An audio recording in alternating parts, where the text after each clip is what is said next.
오늘 우리에게 주신 하나님의 말씀 고린도후서 7장 11절 말씀 보도록 하시겠습니다.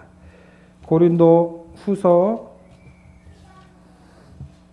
7장 11절 말씀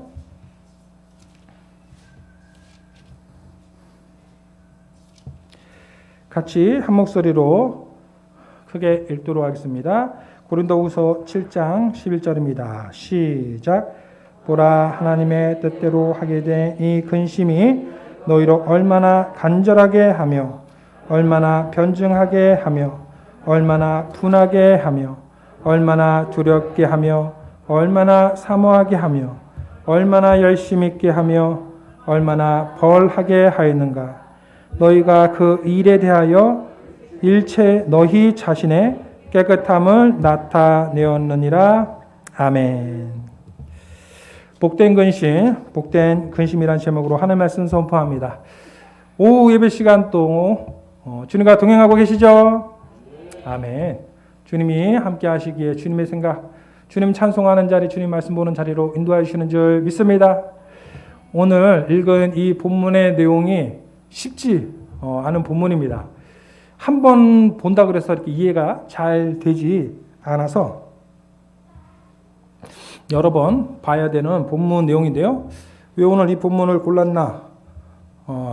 바로 이 본문이 오늘 고린도후서 7장, 8장, 9장이 우리 매일 감사 나눈 노트에 써 있는 우리 한사람교회 통독 범위 내용의 첫 장입니다. 이 고린도후서 이 말씀을 보면서 저도 정말 나의 상황 가운데 하나님이 딱 필요한 말씀으로 허락해 주셨구나. 그런 생각들을 해보게 되었습니다. 무슨 상황인데요? 오늘 본문의 이 배경 상황이 다시 한번 이렇게 살펴봐도 쉽게 이해가 되지 않는 말이 좀 어렵게 표현되어 있습니다. 그 어렵게 표현되어 있는 내용을 아주 이것저것 걷어내서 핵심은 그것이었습니다.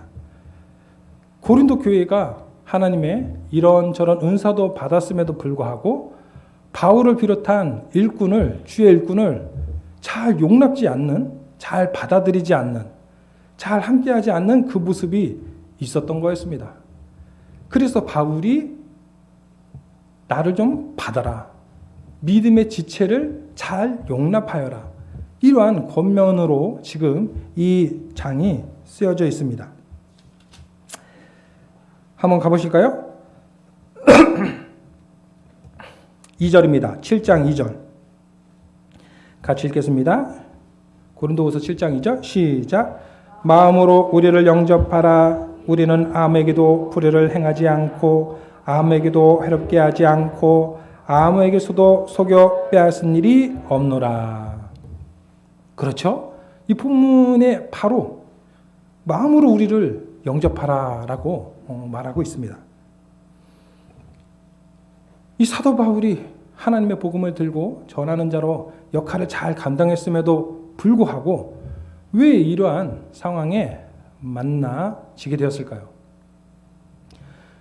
그리고 어느 교회든지 가보면 솔직히 그러한 만남을 경험합니다.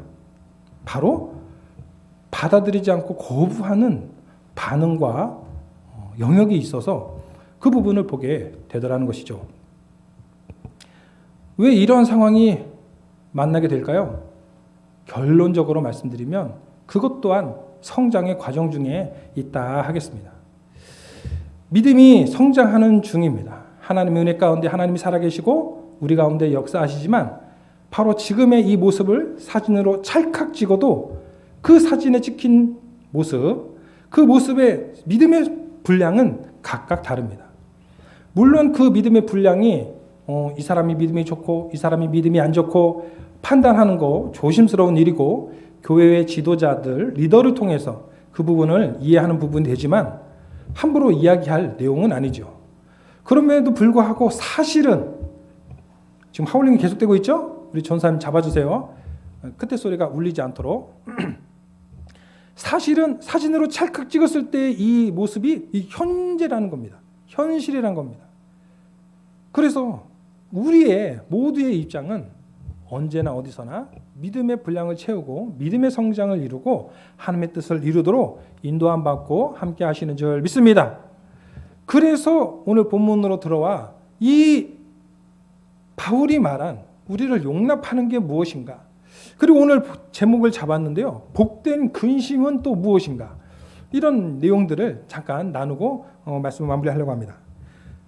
말씀을 통하여 이 바울이 직면한 그 내용은 무엇인가? 계속해서 7장 3절을 보겠습니다. 내가 이 말을 하는 것은 너희를 정죄하려고 하는 것이 아니라 내가 이전에 말하였거니와 너희가 우리 마음에 있어 함께 죽고 함께 살고자 함이라. 구체적인 내용은 몰라도 이 사도 바울이 함께 죽고 함께 살고자 한다. 그래서 이 말을 했고 너희를 정죄하면서 어떻게 하려는 게 아니다 라는 내용을 이야기합니다. 너희를 정죄함으로 믿음이 없다고 또는 연약하다고 치우려는 게 아니다. 나의 이 내용은 같이 살려고, 하나님의 은혜 가운데 같이 살려고 하는 것이다 말하고 있습니다. 4절입니다. 나는 너희를 향하여 담대한 것도 많고 너희를 위하여 자랑한 것도 많으니 내가 우리의 모든 환난 가운데서도 위로가 가득하고 기쁨이 넘치는도다. 우리가 마게도냐에 이르렀을 때에도 우리 육체가 편하지 못하였고 사방으로 환난을 당하여 밖으로는 다투며 안으로는 두려움이었노라. 그러나 낙심한 자들을 위로하시는 하나님이 디도가 오므로 우리를 위로하셨으니. 그러면서 대화 편지의 내용 가운데 이 사도 바울이 이런 긴장과 내용이 있었지만도 디도가 오므로 인해서 그 소식을 나눔으로 인해서 우리 안에 기쁨을 더해 주셨다. 하나님이 위로를 더해 주셨다. 교회 안에 공동체 안에 믿음으로 잘 받는 부분이 있는 반면에 믿음으로 잘 받지 못하는 부분이 있어서 그 부분들을 잘 드러내는 것뿐만 아니라 오히려 하나님이 보내시는 게 맞습니다. 하나님이 일하시는 게 맞습니다. 라고 디도를 통해서 그 화평의 도구가 되었고 그것이 이 바울에게도 기쁨이 되었다 하는 것이죠. 그래서 쭉 내려가면 8절입니다. 그러므로 내가 편지로 너희를 근심하게 한 것을 후회하였으나 내가 너희의 잘못을 편지로 쓰면서 믿음의 도전을 한다고 열심히 했지만 이것 또한 내가 오히려 너희한테 한 것이 너무 내가 정죄하듯이 너무 드러낸 부분이 있었던가 후회하였으나 그러나 다시 생각해 보니까요. 그 다음 구절입니다. 지금은 후회하지 아니함은 그 편지가 너희로 잠시만 근심하게 한 줄을 알미라. 네, 내용 파악이 조금 시간이 걸리시죠? 그래서 내가 지금 기뻐함은 너희로 근심하게 한 까닭이 아니요 도리어 너희가 근심함으로 회개함에 이른 까닭이라. 너희가 하나님의 뜻대로 근심하게 된 것은 우리에게서 아무 해도 받지 않게 하려 함이라. 그러면서 오늘의 이 결론 내용으로 다다릅니다. 이 편지를 쓰면서 우리의 부족함과 연약함을 좀 드러낸 부분들이 있었지만 이것으로 내가 후회하렸다가 후회하지 않는 이유는 오히려 이것이 하나님의 일을 이루는데 도구가 되었고 오히려 회개를 이루는 일에 고린도 교회가 아름답게 쓰임이 되었다.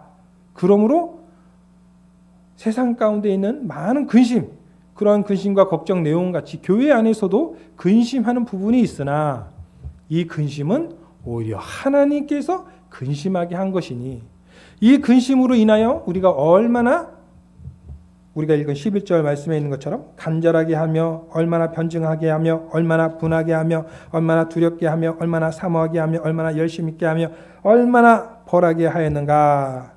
너희가 그 일에 대하여 일체 너희 자신의 깨끗함을 나타내었느니라. 네, 대충 흐름 과정들을 이제 설명을 안내를 드렸습니다. 어려운 단계는 다 끝났습니다. 이제 쉬운 부분으로 우리의 적용 부분을 들어가면 이것입니다. 왜 사도 바울이 우리의 상황과 형편에 맞게끔 이렇게 말씀하셨는가? 어느 직업에 가지고 있던지 그 직업을 이야기하면서 해보라고 했을 때 정말 어렵습니다. 개그맨 보고 웃겨보라고 얼마나 어렵습니까? 그죠? 목회자 보고 설교해보라고 어렵습니다. 그냥 설교를 술라술라 잘한다고 이 잘하는 내용이 아니거든요. 쉽게 말해서 나를 한번 설득해봐라. 이런 내용이 이제 세상적인 내용이고 요구하는 부분이 있습니다.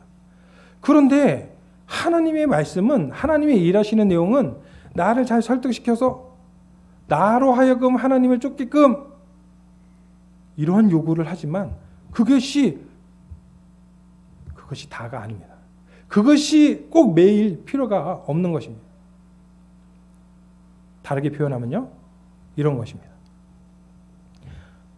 하나님이 일하시는 사람은, 특별하게 능력을 행하시는 사람만 하나님이 일하십니까? 그러니까 아닌 거죠. 아닌 거죠. 우리가 생각으로는 아닌데, 우리 모두 다, 저를 포함해서 모두 다 능력 있는 말씀을 전하시는 분이 가까이 계셨으면 좋겠다. 병 고치는 분이 가까이 계셨으면 좋겠다. 또는 부한 또 능력을 받아서 우리에게 또 나눠주는 편한 분이 계셨으면 좋겠다. 우리가 다 그런 생각들이 솔직히 있습니다. 저를 포함해서 말이죠.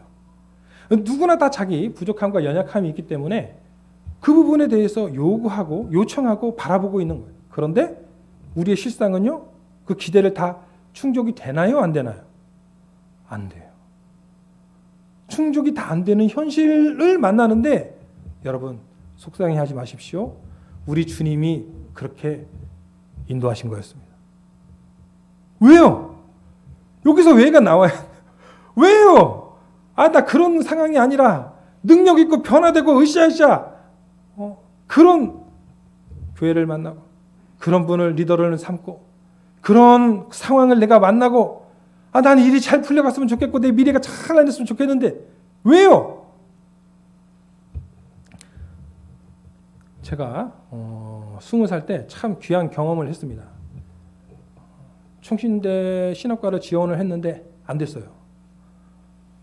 학교에서는 다 성적이 돼서 뭐 어려움 없겠다 그랬는데 안 됐어요.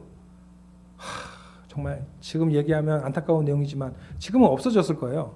그때만 해도, 지금도 있나? 같은 교단 교회 청년이 아니면 안 받아주는 거예요. 이런 황당한, 그죠? 황당하죠? 요즘에는 없겠다 싶은데 20몇 년 전만 해도, 제가 지원할 때만 해도 총신 교단 교회에 이 청년이 지원하는 게 아니면 안 받아줘요. 이런 말도 안 되는 억울한 상황을 왜 만나게 하십니까? 근데 또 다행히 하나님의 은혜 가운데 그때도 하나님이 또 인도해 주시고 기쁜 마음으로 그래 뭐 재수하지 뭐 이런 형편이 되었고요. 마침 학교 담임선생님한테 연락이 왔습니다.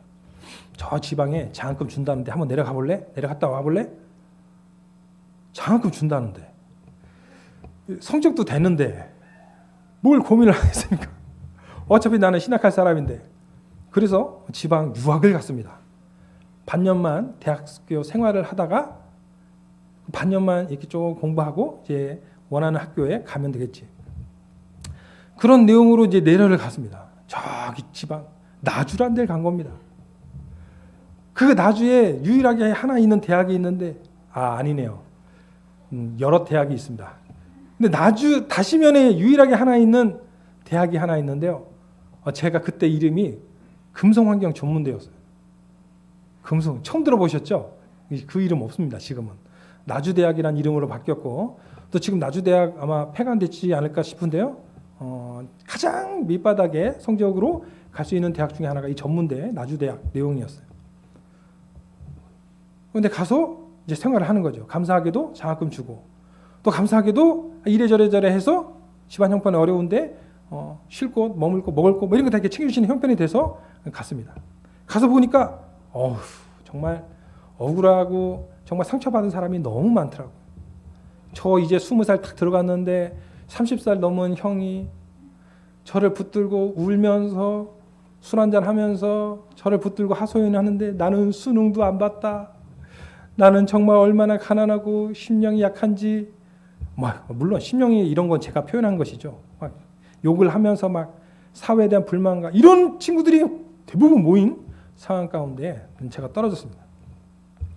그래도 하나님의 은혜 가운데 그곳 생활이 너무 귀했습니다.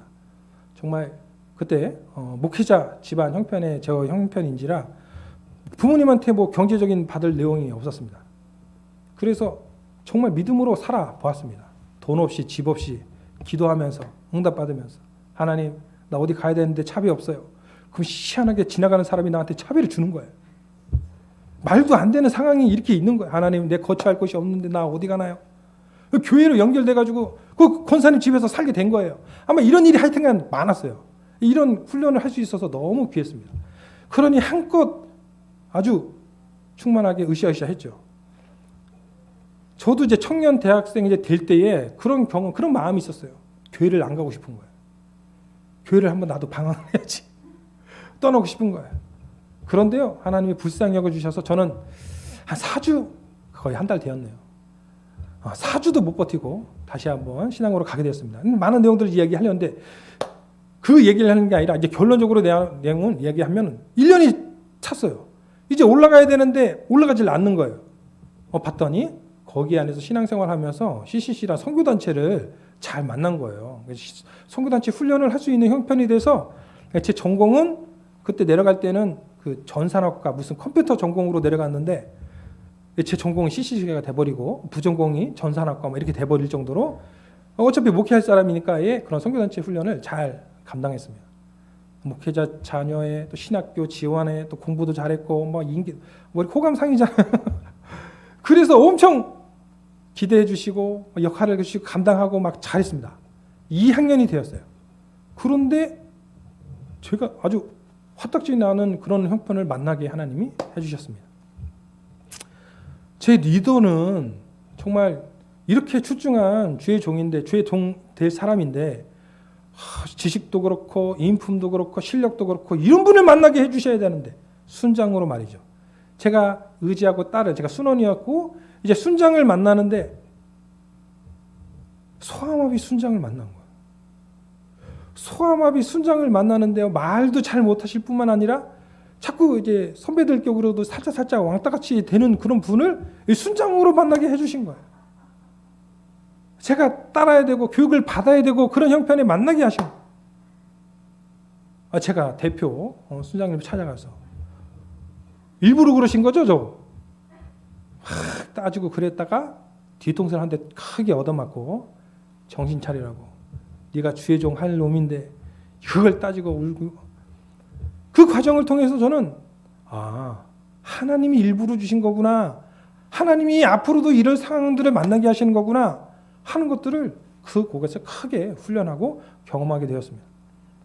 사람을 외모로 보지 않고 사람을 지식이 없다 또는 사람이 능력이 없다로 보지 않고 하나님의 마음을 갖고 내가 어른을 모시던 이게 희한한 것은요. CCC가 1년 차이가 엄마 아빠예요. 영적인 엄마, 영적인 아빠라 그래서 정말 그렇게 품으려고 그러고 기도하려고 그러고 자기가 알바를 해서 그 돈 가지고 순원 1년 차 된 아이들을 위해서 수련회 가도록 수련회 비용을 10만 원, 20만 원 지원할 정도로 그렇게 뜨거운 그런 과정들이 있었습니다. 먹는 거 살피고 공부하는 거 살피고 교회에서 훈련하는 것보다 선교단체에서 훈련이 참 컸죠.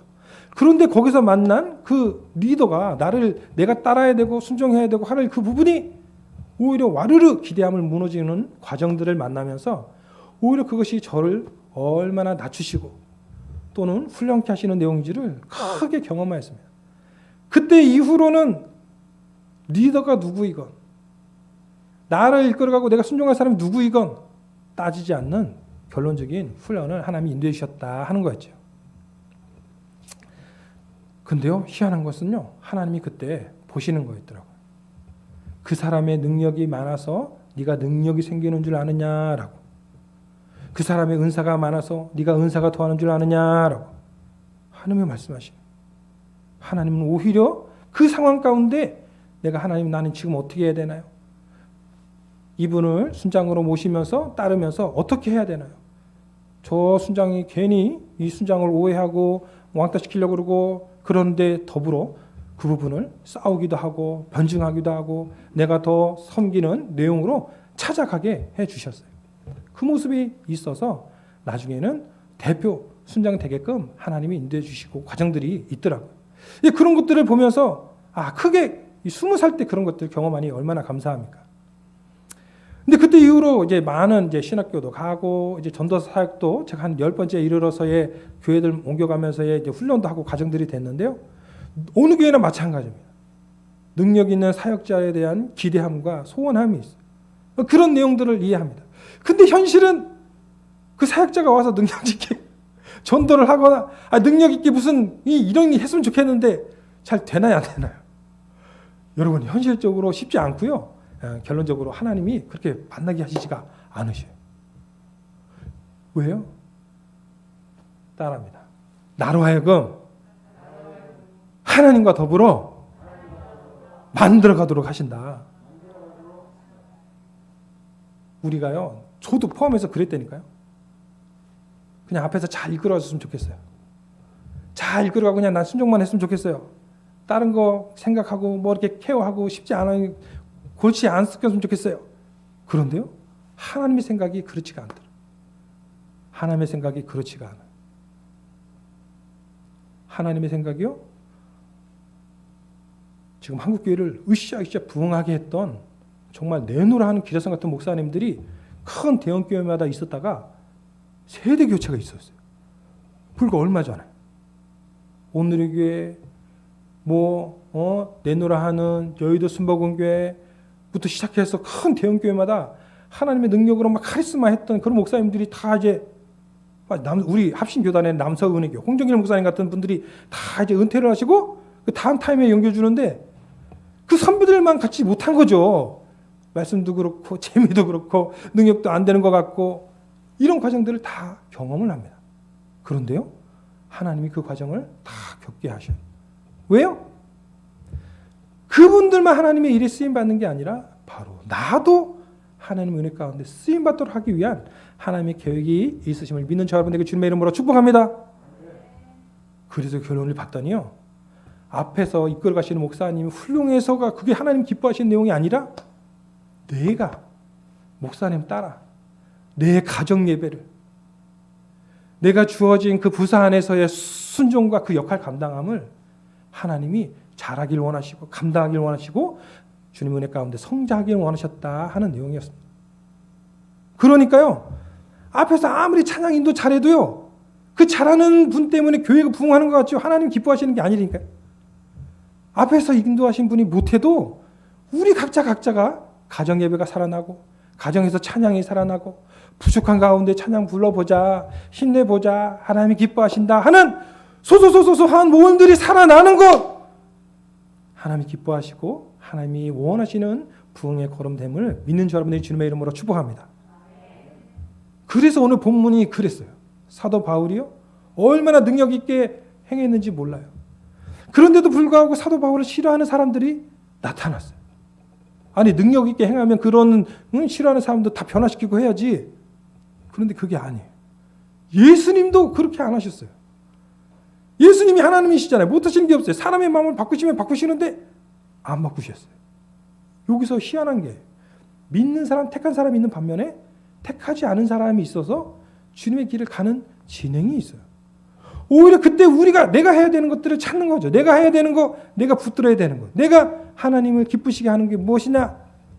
바로 나의 믿음의 성장, 나의 자랑을 하나님이 원하시고 기뻐하심을 믿는 저 여러분들에게 주님의 이름으로 축복합니다. 결론이 거의 다 왔습니다.